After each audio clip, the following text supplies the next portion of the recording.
Hi hello ನಮಸ್ಕಾರ ಎಲ್ಲರಿಗೂ. ಎಲ್ಲ ಸ್ಪರ್ಧಾ ಮಿತ್ರರಿಗೆ ನಿಮ್ಮ ಯೂಟ್ಯೂಬ್ ಚಾನಲ್ಗೆ ಎಲ್ಲರಿಗೂ ಸುಸ್ವಾಗತ. ಇಂದಿನ ಈ ಸಂಚಿಕೆ ವಿಶೇಷ ಏನಂದರೆ, ಇತ್ತೀಚೆಗೆ ಒಂದಿನದಿಂಚೆ ಕರ್ನಾಟಕ ರಾಜ್ಯ ಮೀಸಲು ಪೊಲೀಸ್ ADGP ಅವರು ಒಂದು ಪ್ಯಾಕ್ಸನ್ನು ಹಾಕಿರುತ್ತಾರೆ. ಆ ಪ್ಯಾಕ್ಸಲ್ಲಿ ಎಷ್ಟು ಹುದ್ದೆಗಳನ್ನು ನೇಮಕಾತಿ ಮಾಡಬೇಕು, ಯಾವ ಪಡೆಗೆ ಎಷ್ಟು ಹುದ್ದೆಗಳು, ಮಹಿಳಾ ವಿಶೇಷವಾಗಿ ಈ ವರ್ಷದಲ್ಲಿ ಮಹಿಳೆಯರಿಗೆ ಕರ್ನಾಟಕ ಸ್ಟೇಟ್ ರಿಸರ್ವ್ ಪೊಲೀಸಲ್ಲಿ ಅತಿ ಹೆಚ್ಚು ಹುದ್ದೆಗಳನ್ನು ಸೃಷ್ಟಿಸಿ ಅದನ್ನು ಆದೇಶಕ್ಕೆ ಸಿದ್ಧಗೊಂಡಿದೆ. ಹಾಗಾಗಿ ಬನ್ನಿ ಇವತ್ತಿನ ಈ ಸಂಚಿಕೆಯಲ್ಲಿ ಪ್ರತಿಯೊಂದು ಯಾವ ಪಡೆಗೆ ಎಷ್ಟು ಹುದ್ದೆ, ಮಹಿಳೆಯರಿಗೆ ಎಷ್ಟು ಹುದ್ದೆ ಎಂಬುದನ್ನು ತಿಳಿದುಕೊಳ್ಳೋಣ. ಅದಕ್ಕಿಂತ ಮುಂಚೆ ಏನು, ಈಗ ಹೊಸ ಸರ್ಕಾರ ರಚನೆ ಆಗಿ ಎರಡು ವರ್ಷ ಕಳೆದರೂ ಯಾವ ನೇಮಕಾತಿ ನಡೆದಿಲ್ಲ.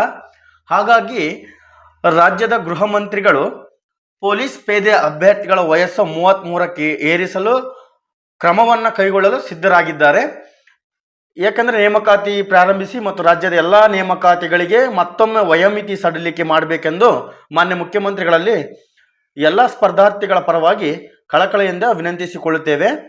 ಈಗ ಡಾಕ್ಟರ್ ಪರಮೇಶ್ವರ್ ರವರು ಇದನ್ನು 33 ವರ್ಷಕ್ಕೆ ಏರಿಕೆ ಮಾಡುವುದರಿಂದ ಪ್ರಾಮಾಣಿಕ ಗ್ರಾಮೀಣ ಭಾಗದ ಅಭ್ಯರ್ಥಿಗಳಿಗೆ ಬಹಳ ಅನುಕೂಲತೆ ಮಾಡಿಕೊಡ್ಬೇಕಂತ ಹೇಳಿ ಮತ್ತು ಆ ಕುಟುಂಬಗಳಿಗೆ ಆಸರೆ ಆಗ್ತತೆ ಮಾಡಬೇಕಂತೇಳಿ ಎಲ್ಲ ಸ್ಪರ್ಧಾ ಮಿತ್ರರ ಪರವಾಗಿ ಕಳಕಳಿಯಿಂದ ಕೇಳಿಕೊಳ್ಳುತ್ತೇವೆ.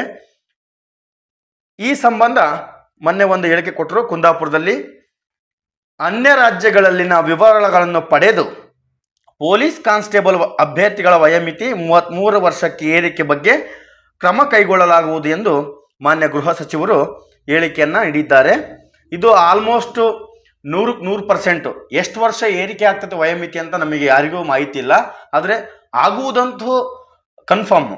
ಅದಕ್ಕೆ ಏನು 30 ವರ್ಷ ಆಗಿರೋರಾಗಿರ್ಬೋದು, 29 ಇರೋರು ಎಲ್ಲರೂ ತಯಾರಿ ನಡೆಸಿ, ಇನ್ನೇನೋ ಈಗ ಏನಾಗಿದೆ ಅಂತಂದರೆ ರಾಜ್ಯದಲ್ಲಿ ಈ ಪೊಲೀಸ್ ಸಿಬ್ಬಂದಿಗಳ ಹೆಚ್ಚಳವನ್ನು ಮಾಡಬೇಕು. ಅದಕ್ಕೆ ಕೋಟಾ ಪೊಲೀಸ್ ಠಾಣೆಗೆ ಭೇಟಿ ನೀಡಿದ ಸಂದರ್ಭದಲ್ಲಿ ಸಿಬ್ಬಂದಿ ಕುರಿತು ಕೊರತೆ ಎಷ್ಟಿದೆ ಅಂತ ಪತ್ರಕರ್ತ ಪ್ರತಿಯೊಂದು ಠಾಣೆಗಳಲ್ಲಿನ ಸಿಬ್ಬಂದಿ ಕೊರತೆ ಇದ್ದು ಈ ಸೂಕ್ತ ಕ್ರಮ ಕೈಗೊಳ್ಳಲಾಗುವುದು ಎಂದು ಮಾನ್ಯ ಗೃಹ ಸಚಿವರು ಹೇಳಿಕೆಯನ್ನು ನೀಡಿದರು.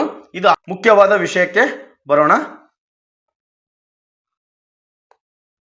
ಕರ್ನಾಟಕ ಸರ್ಕಾರ ಪೊಲೀಸ್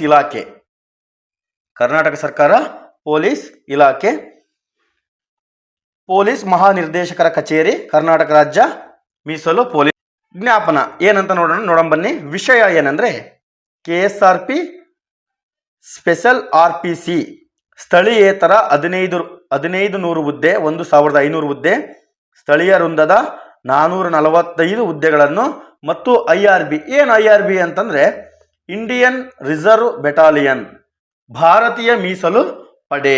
ಇದು ಸರಿಯಾಗಿ ನೆನಪಿರಲಿ ಸ್ನೇಹಿತರೆ. IRB ಮುನಿರಾಬಾದ್ ಘಟಕದ 220 ಹುದ್ದೆಗಳಿಗೆ ನೇರ ನೇಮಕಾತಿ ಅಂದರೆ ಪರೀಕ್ಷೆಯನ್ನು ನಡೆಸಿ ಮೂಲಕ ಭರ್ತಿ ಮಾಡಲು ವರ್ಗೀಕರಣವನ್ನು ಕಳಿಸುವ ಬಗ್ಗೆ ಎಂಬುದು ಮುಖ್ಯ ವಿಷಯವಾಗಿದೆ. ಇದರದ್ದು KSRP ಸ್ಪೆಷಲ್ RPC ಪುರುಷ ಮತ್ತು ಮಹಿಳಾ ಸ್ಥಳೀಯೇತರ ವೃಂದ ಮತ್ತು ಸ್ಥಳೀಯ ವೃಂದದ 1500 ಹುದ್ದೆಗಳನ್ನು ನೇರ ನೇಮಕಾತಿ ಮೂಲಕ ಭರ್ತಿ ಮಾಡಲು ಈಗಾಗಲೇ ತಮ್ಮ ಕಚೇರಿಯಿಂದ ಕಳಿಸಲಾದ ನೇರ ಮತ್ತು ಸಮತಳ ವರ್ಗೀಕರಣವನ್ನು ವಿವರವನ್ನು ಪಕ್ಕಕ್ಕೆ ಇರಿಸಿದೆ ಎಂಬುದು ಇದು ಮುಖ್ಯ ವಿಷಯವಾಗಿದೆ.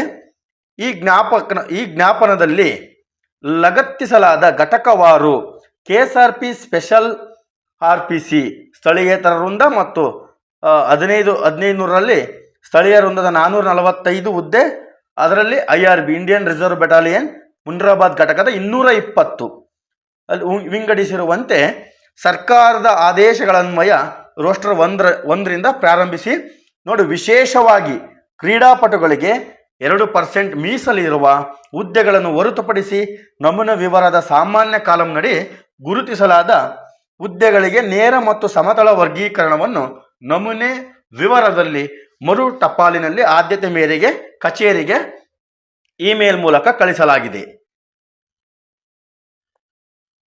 ನೋಡ್ಬೋದು ನೀವು. Control room, KSRP control room, ADGP Umesh Kumar ಸಾಹೇಬರು ಈ ಲೆಟರನ್ನು ಹಾಕಿರುತ್ತಾರೆ. ಹಾಗಾದರೆ ಬನ್ನಿ, ಯಾವ ಪಡೆಗೆ ಎಷ್ಟು ಹುದ್ದೆಗಳು ಎಂಬುದನ್ನು ಕ್ಲಿಯರ್ ಆಗಿ ಮಾಹಿತಿ ತಿಳ್ಕೊಳ್ಳೋಣ.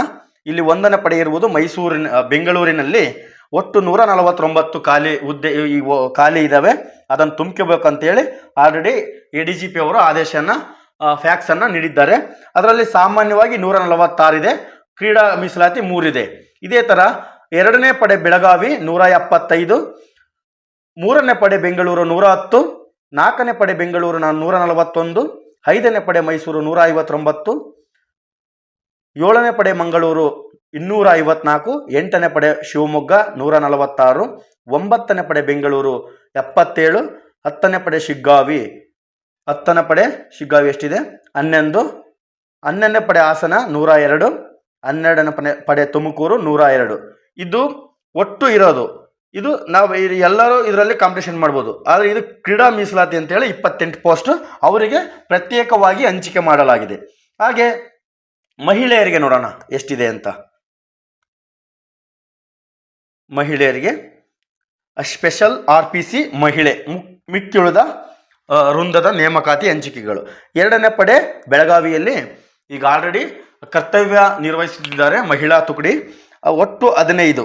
ಅದರಲ್ಲಿ ಸಾಮಾನ್ಯವಾಗಿ 15, ಇಲ್ಲಿ ಕ್ರೀಡಾ ಮೀಸಲಾತಿ ಇಲ್ಲ. ಓಕೆನಾ. 4ನೇ ಪಡೆ ಬೆಂಗಳೂರು 31, ಇಲ್ಲಿ ಸಾಮಾನ್ಯ 30, ಕ್ರೀಡಾ ಮೀಸಲಾತಿ 1. 5ನೇ ಪಡೆ ಮೈಸೂರು 28, 27, 1 ಕ್ರೀಡಾ ಮೀಸಲಾತಿ, ಒಟ್ಟು 74 ಹುದ್ದೆಗಳು. ಇಲ್ಲಿಗೆ ನಾನ್ ಕಲ್ಯಾಣ ಕರ್ನಾಟಕಕ್ಕೆ ಸಂಬಂಧಿಸಿದ ಹುದ್ದೆಗಳನ್ನು ನೋಡ್ಬೋದು. ಒಟ್ಟು ಸ್ಥಳೀಯೇತರ ಪುರುಷ ಮತ್ತು ಮಹಿಳೆ ಸೇರಿ ಒಟ್ಟು 1500, 1470 ಸಾಮಾನ್ಯವಾಗಿ ಬರೆಯೋದು, 30 ಕ್ರೀಡಾ ಮೀಸಲಾತಿಗೆ ಸಂಬಂಧಿಸಿದ್ದಾಗಿದೆ. ಅನುಬಂಧ ಬಿದಲ್ಲಿ ಏನಿದೆಪ್ಪ ಅಂದರೆ ಕಲ್ಯಾಣ ಕರ್ನಾಟಕಕ್ಕೆ ಸಂಬಂಧಿಸಿದ್ದು ಅನುಬಂಧ ಬಿದಲ್ಲಿ ಕಂಡುಬರುತ್ತೆ. ಈ ಒಟ್ಟು ಕಲ್ಯಾಣ ಕರ್ನಾಟಕದವರಿಗೆ ಇದು 1ನೇ ಪಡೆ ಬೆಂಗಳೂರಿಗೆ 44, 3ನೇ ಪಡೆ ಬೆಂಗಳೂರಿಗೆ 43, 4ನೇ ಪಡೆ ಬೆಂಗಳೂರಿಗೆ 44, ಕಲಬುರಗಿಗೆ 202, 9ನೇ ಪಡೆ ಬೆಂಗಳೂರಿಗೆ 39, ಟೋಟಲ್ 372. ಅದರಲ್ಲಿ 8 ಕ್ರೀಡಾ ಮೀಸಲಾತಿಗೆ ಹಂಚಿಕೆ ಮಾಡಲಾಗಿದೆ. ಹಾಗೆ ಕಲ್ಯಾಣ ಕರ್ನಾಟಕದ ಮಹಿಳೆ ಸ್ಪೆಷಲ್ RPC ಮಹಿಳೆಯರಿಗೆ ಪ್ರತ್ಯೇಕವಾಗಿ ಹಂಚಿಕೆ ಮಾಡಲಾಗಿದೆ. 4ನೇ ಪಡೆ ಬೆಂಗಳೂರು 12, 6ನೇ ಪಡೆ ಕಲಬುರಗಿ 61, ಟೋಟಲ್ 73. ಅದರಲ್ಲಿ 1 ಕ್ರೀಡಾ ಮೀಸಲಾತಿಗೆ ಹಂಚಿಕೆ ಮಾಡಲಾಗಿದೆ. ಇಲ್ಲಿಗೆ ಒಟ್ಟು ಕಲ್ಯಾಣ ಕರ್ನಾಟಕದ ಪುರುಷ ಮತ್ತು ಮಹಿಳೆಯರಿಗೆ ಎಷ್ಟಿದೆ 445, ಅದರಲ್ಲಿ 9 ಕ್ರೀಡಾ ಮೀಸಲಾತಿಗೆ ಹಂಚಿಕೆ ಮಾಡಲಾಗಿದೆ. ಈ ಕೊನೆಯದಾಗಿ ಸ್ಪೆಷಲ್ RPC ಪುರುಷರಿಗೆ ಸಂಬಂಧಿಸಿದಂತೆ ಕಲ್ಯಾಣ ಕರ್ನಾಟಕದ ಭಾರತ ಮೀಸಲು ಪಡೆ IRB ಇಂಡಿಯನ್ ರಿಸರ್ವ್ ಬೆಟಾಲಿಯನ್ಗೆ ನೇಮಕಾತಿ ಎಷ್ಟು ನಡೀತಿದೆ ಅಂತಂದರೆ ಒಟ್ಟು 220. ಭಾರತೀಯ ಮೀಸಲು ಪಡೆ ಮುನ್ರಾಬಾದ್ಗೆ 220, ಅದರಲ್ಲಿ ಸಾಮಾನ್ಯ 216, ಕ್ರೀಡಾ ಮೀಸಲಾತಿ 4. ಇದು ಏನು ಈ ಪ್ಯಾಕ್ಸಲ್ಲಿ ಏನಿದೆ ಇದೇ ರೀತಿ ನಡಿಬಹುದು ಎಂಬುದು 100ಕ್ಕೆ 90 ಭಾಗ ಸತ್ಯ ಇದು. ಯಾಕಂದರೆ ಅವರು ಎಲ್ಲೆಲ್ಲಿ ಎಷ್ಟೆಷ್ಟು ಖಾಲಿ ಇದೆ ಅಂತೇಳಿ ಇದಕ್ಕೆ ಸಂಬಂಧಪಟ್ಟಂಥವರು ಎಲ್ಲ ಮಾಹಿತಿ ಕಲೆಕ್ಟ್ ಮಾಡಿ ಇದನ್ನು ಫ್ಯಾಕ್ಸ್ ಮುಖಾಂತರ ಹಾಕಿರುತ್ತಾರೆ. ನೀವು ಎಲ್ಲ ಸ್ಪರ್ಧಾ ಮಿತ್ರರು ನನಗೆ ಏಜ್ ಬಾರ್ ಆಗಿದೆ ಅಂತೇಳಿ ತಲೆ ಕೆಡಿಸ್ಕೊಳೋದು ಬೇಡ. 100 ಭಾಗ ಏಜ್ ವಯೋಮಿತಿ ಸಡಲಿಕೆ ಆದೇ ಆಗುತ್ತೆ, ಆದರೆ ಇಷ್ಟೇ ಆಗುತ್ತೆ ಅಷ್ಟೇ ಆಗುತ್ತೆ ಅಂತೇಳಿ ಯಾರಿಗೂ ಕನ್ಫರ್ಮ್ ಇಲ್ಲ. ಬಟ್ ಬೇರೆ ಬೇರೆ ಸ್ಟೇಟಿಗೆ ಹೋಲಿಸಿದರೆ ನಮ್ಮ ಸ್ಟೇಟಲ್ಲಿ ಭಾಳ ಕಡಿಮೆ ಇದೆ. ಮಹಾರಾಷ್ಟ್ರದಲ್ಲಿ 31 ಸಾಮಾನ್ಯ, ತೆಲಂಗಾಣದಲ್ಲಿ 31, ಕೇರಳದಲ್ಲಿ 29, ಆದರೆ ಕರ್ನಾಟಕದಲ್ಲಿ ಮಾತ್ರ 25 ಸಾಮಾನ್ಯ ವರ್ಗಕ್ಕೆ, ಆಂಧ್ರ ಪ್ರದೇಶದಲ್ಲಿ 27, ತಮಿಳುನಾಡಿನಲ್ಲಿ 28.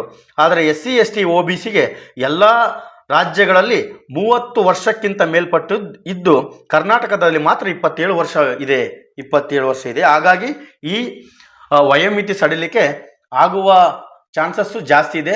ಎಲ್ಲ ಸ್ಪರ್ಧಾರ್ಥಿಗಳು ಓದುವ ಕಡೆ ಗಮನ ಕೊಡಿ. ನಮಸ್ಕಾರ.